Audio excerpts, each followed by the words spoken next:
Non,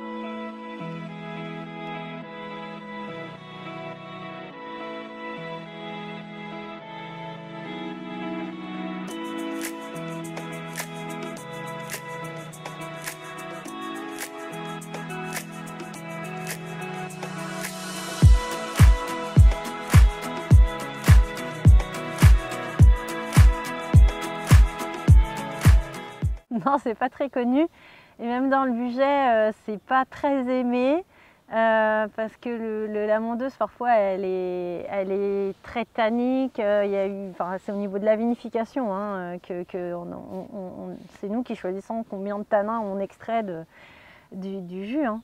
Et donc moi, la mondeuse, je suis arrivée, je me suis dit, la mondeuse, ça doit, je sais pas, je me suis dit ça doit être superbe. La mondeuse qui a donc un cépage qui a toutes les qualités, car c'est un cépage qui pousse assez facilement.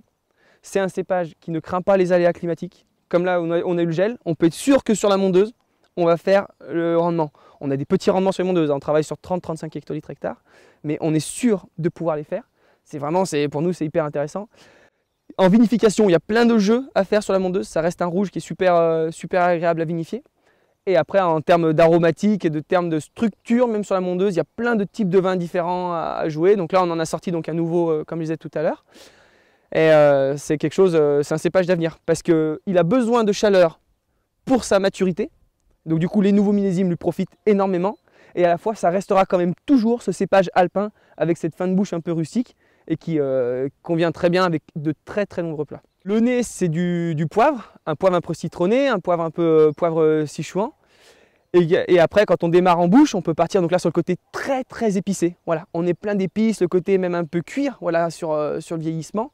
Et surtout, ce qui est d'impressionnant, c'est cette bouche qui a un très beau volume en entame et qui finit avec beaucoup de fraîcheur, beaucoup de longueur, énormément d'élégance. Oui, j'adore ça, moi, la mondeuse, c'est vraiment super. La mondeuse, comme moi, je la perçois, c'est côté assez floral. Moi, j'aime beaucoup quand elle exprime son côté violette.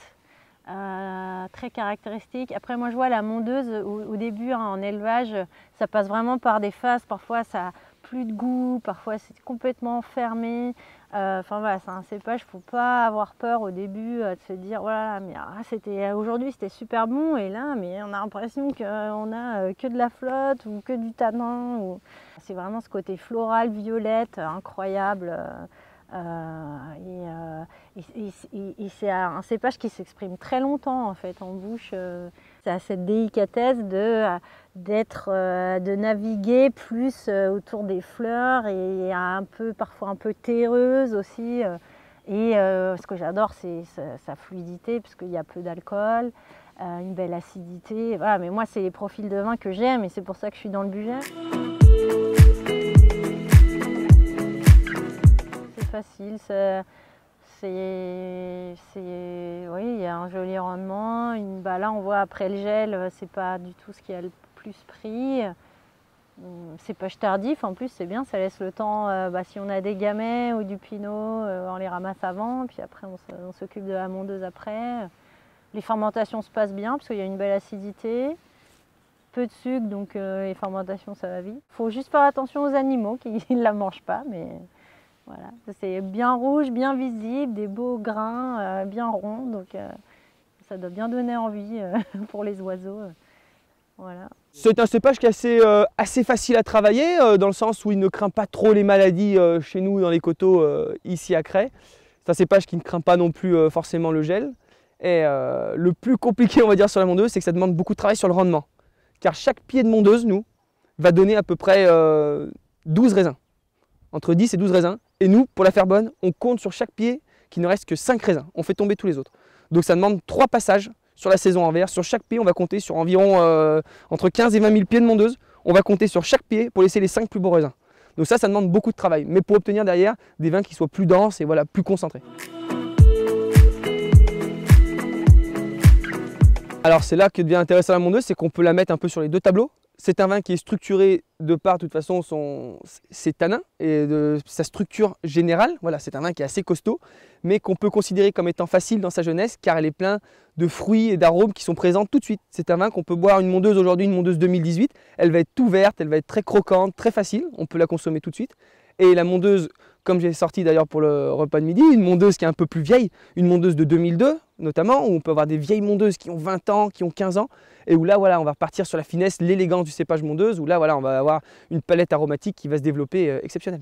Et des mondeuses très tanniques, il faut attendre 10 ans. Et c'est ça le problème, si on n'attend pas 10 ans, on se retrouve justement sur des tanins qui n'ont pas eu le temps de s'assouplir avec le temps, de se recombiner avec d'autres molécules. Donc voilà, c'est pour ça. Après la mondeuse aussi, ce côté à très grand rendement, hein, ça peut faire du 50-70 hecto-hectares. Donc après, après c'est un cépage qui donne. Donc je veux dire, s'amuser à faire du 15 hecto-hectares, ça n'a pas de sens sur de la mondeuse. C'est pas ça qui va monter la qualité. Mais voilà, si on tire à 90, 120, ça fait déjà beaucoup. Moi, je pense que sur les mondeuses d'une bonne année, je suis à 40-50, quoi, maximum. C'est superbe. J'en cherche, hein, vraiment, c'est compliqué à trouver. J'en ai pas une grosse surface. Après, heureusement, ça a un joli rendement. Donc moi, je fais 3 barriques par an. Alors voilà, le coteau principal que nous avons ici, voilà, c'est de la mondeuse. Donc là où nous travaillons, donc, ici des mondeuses qui ont 10 ans, et juste à côté des mondeuses qui ont 30 ans, là-bas, sur les 10 rangs suivants. C'est vraiment le cépage phare du domaine. Moi, c'est un cépage, de toute façon, c'est pas un cépage que je vends, moi, c'est un cépage que je vis. Moi, la mondeuse, c'est vraiment quelque chose qui me passionne, et c'est vraiment un cépage qui est grandiose.